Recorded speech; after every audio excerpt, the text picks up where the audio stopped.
Baik, Bung Sunan, waktu Anda silakan. Ya, saya mau menanggapi tadi banyak udah cerita-ceritanya ini ya. Saya sangat senang lah kalau seandainya peristiwa ini sudah dilaporkan. Banyak laporkan, ada yang di Mabes Polri kan. Ngeri laporan ini Pak. Di Mabes. Tetapi saya hanya mengingatkan, tugas mencari dan menemukan alat bukti yang sah itu adalah penyidik. Kalau seandainya peristiwa sudah dilaporkan ke polisian, ini nona-nona, ini berdiam-diam, jangan macam cacing kepanasan. Kesini cerita, kesana cerita, kesana cerita. Yang diceritakan itu saja. Tidak ada hal yang baru. Jadi hormatilah hukum, jangan mau jadi pengacara, mau jadi penyidik juga, mau jadi hakim juga. Beri pelajaran kepada masyarakat. Ya, beri pelajaran pada masyarakat, pendidikan hukum yang benar. Kalau seandainya sudah mengaku pengacara, ternyata mengajarkan masyarakat melanggar hukum, itu tidak pantas jadi pengacara. Baik. Saya juga bertanya, Anda mewakili mantan karyawan, bukan hanya mantan pasien. Mantan pasien dan satu orang adalah mantan karyawan. Seperti itu dia. Apa yang... beliau ini saudari Junita, posisinya dalam kedudukan hukum kita ini ada dua.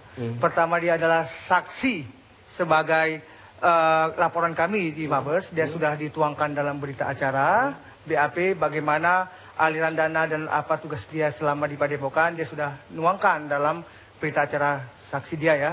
Yang kedua adalah laporan dia adanya dugaan tindak pidana kekerasan yang dia terima atau penganiayaan ya. Tepatnya penganiayaan. Itu tahun berapa dia kerja dari tahun 2009 sampai November 2013. Nah, polanya yang berdasarkan yang dia sampaikan adalah mengumpulkan hasil-hasil pendapatan guntur bumi dari daerah-daerah, ya kan, yang akhirnya dia tarik tunai dan setelah itu baru dia store ke rekening yang bersangkutan. Nah, itulah pola yang disampaikan dalam kesaksian beliau. Seperti itu dia. Ada pernyataan bahwa apa yang dilakukan, praktek yang dilakukan oleh guntur bumi itu palsu dan lain sebagainya? Dia sudah menyampaikan beberapa pernyataan termaksud dengan sudah disiapkan, setelah disiapkan seperti hewan kecoa atau apa semua, setiap di kamar mana ditaruh, di mana mesannya dia sudah sampaikan. Baik. Bagaimana tanggapan Anda terhadap apa? Begini ya, pertama tentang Yunita, setelah kita klarifikasi dengan manajemen, Yunita itu bukan bagian keuangan. Itu pertama. Terus yang kedua, Yunita kan melaporkan pasal 351 tentang penganiayaan pada tahun 2012 kalau tidak salah, pada 2013. Polanya sekali lagi sama semua. Semua ini serentak dan semua ini dilakukan, kembali lagi dilakukan setelah kami melaporkan bahwasanya klien kami menjadi korban ya terhadap dugaan tindak pidana pemerasan 3 kg emas dengan uang 150 juta rupiah. Pada tanggal 17 Maret 2014, saya sebagai kuasa hukum telah melaporkan... Melapor balik? Bukan melapor balik. Ini tindak pidana dalam proses permasalahan ini ada. Artinya bukan tindak pidana yang lampau. Kejadian tindak pidana itu tanggal 10 Maret 2014. Ya, kenapa? Pertama, di sini kami ada rekamannya. Kalau memang mau kami perdengarkan, saya perdengarkan. Kalau bisa diizinkan. Intinya apa intinya? Intinya bahwasanya yang kami laporkan itu ya mengatakan saya sebenarnya meminta itu bukan 1,5 miliar tapi 1,6 miliar. Itu satu. Terus kemudian mana yang untuk saudara A, B, dan C? Artinya itu yang 150 juta itu, yang A, B, dan C.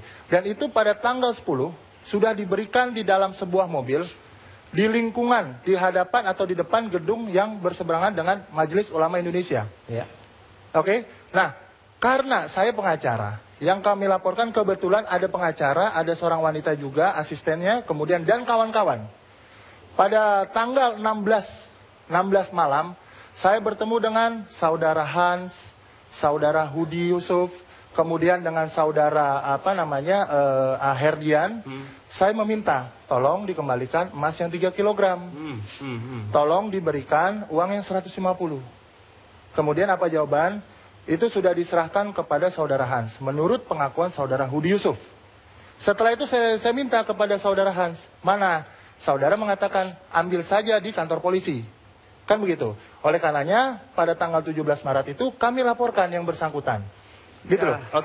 Jadi begini Bang. ya, di dalam pernyataan perdamaian ataupun pernyataan UGB sekalipun di Majelis Ulama Indonesia tidak ada satu klausula bahwasanya UGB harus mengeluarkan uang atau harus mengeluarkan emas 3 kg kepada pihak manapun. Oke, di situ hanya dijelaskan bahwasanya harus menyelesaikan permasalahan ini. Kalau memang orang minta dikembalikan, itu yang menjadi pokok. Yang kedua, tidak ada satu kata, satu kalimat pernyataan daripada Majelis Ulama Indonesia yang menyatakan bahwa pengobatan UGB adalah sesat dan menyesatkan dan bertentangan dengan syariat.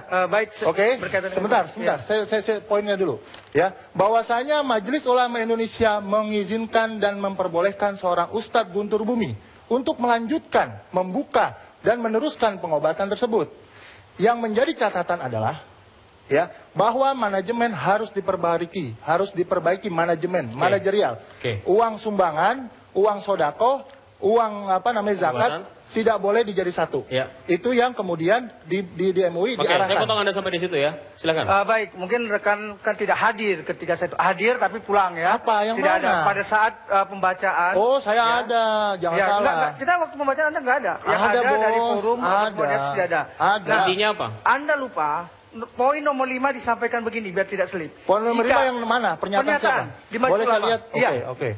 Jika ada pasien yang merasa dirugikan, disertai bukti dalam pengobatan yang saya lakukan selama ini, dan meminta penyelesaian, akan saya selesaikan secara akrib bijaksana dengan menegakkan prinsip musyawarah dan ukhuwah Islamiyah. Betul. Nah, itu sudah dia buktikan. Itu. Pada tanggal berapa, Mas? Kita dulu, pada tanggal pasca itu tanggal 12 itu, besoknya kan masih ada pembagian yang dilakukan oleh UGB dan rekannya ya untuk terhadap berapa pasien. Ternyata 10 orang ini tidak dapat. Karena sudah habis ketika itu. Nah, akhirnya makanya diputuskanlah hari Senin karena tidak ada lagi pembayaran, maka mereka melaporkan ke Mabes Polri. Nah, di situ saya klarifikasi. Ketika itu maka saya di mana letak pemerasannya? Karena beliau udah menyatakan makanya jelas. Dan ditutup dengan pernyataan dia yang poin ke-9. Dalam hal nanti di belakang hari ya, jika di kemudian hari terdapat hal-hal yang tidak sesuai, saya siap menerima fatwa sesat dan menyesatkan dari Majelis Ulama Indonesia, serta bersedia menerima sanksi sesuai dengan peraturan perundang-undangan yang berlaku. Nah, itulah yang ditangani ketika itu. Tolong, Mas, jangan kegedean kuncir, baca dulu. Yang saya katakan tanggal 9, paham? Iya. Tanggal 10. Ya, bukan pada saat Anda membacakan itu. Sebentar dulu, Bos. Santai, Bos. Ya. Klien saya beli emas ya, itu tanggal 9. Oke? Tanggal 10 bulan 3 tahun 2014. Kurang lebih 3 kg emas. Diserahkan tanggal 10. Oke? Ini tujuannya apa? Ya, menurut pengakuan klien kami, ya, dalam proses menuju islah itu, ya, klien saya pertama tidak boleh mengajak seorang Ramdan Alamsa sebagai pengacara. Oke? Yang kedua, bukan pernyataan itu yang dibacakan, tapi ada 5 poin ya yang diajukan. Sebentar, Bos, santai, Bos. 1, ya, harus mengakui kesalahan. Yang kedua, tidak boleh membuka praktik kembali. Ya, yang ketiga, harus menyelesaikan secara keseluruhan. Harus bertobat, taubatan nasuha. Kan itu. Dan 1 poin lagi ada, saya lupa. Oke, intinya apa? Ini proses islah. Jangan kau kemudian buang muka. Kalau ada Hudi Yusuf di sini, kuasanya. Oke, saudara dulu begini, sebentar, Bos. Kaitannya begini. Anda sudah langsung sampaikan Hudi Yusuf pemeras. Sebentar. Ya, kan? Dugaan tindak pidana pemerasan berdasarkan laporan polisi. Paham? Artinya secara satu pihak. Anda nggak boleh keluar. Giliran kita nggak boleh, giliran dia boleh, gimana nih? Begini, saya mau sampaikan begini. Anda sudah mengalihkan. Jadi begini, biar masyarakat tahu dan paham bahwa ada indikasi pengalihan isu dari pengalihan isu dari masalah utama. Sebentar. Kami akan kembali sesaat lagi, tetaplah bersama kami.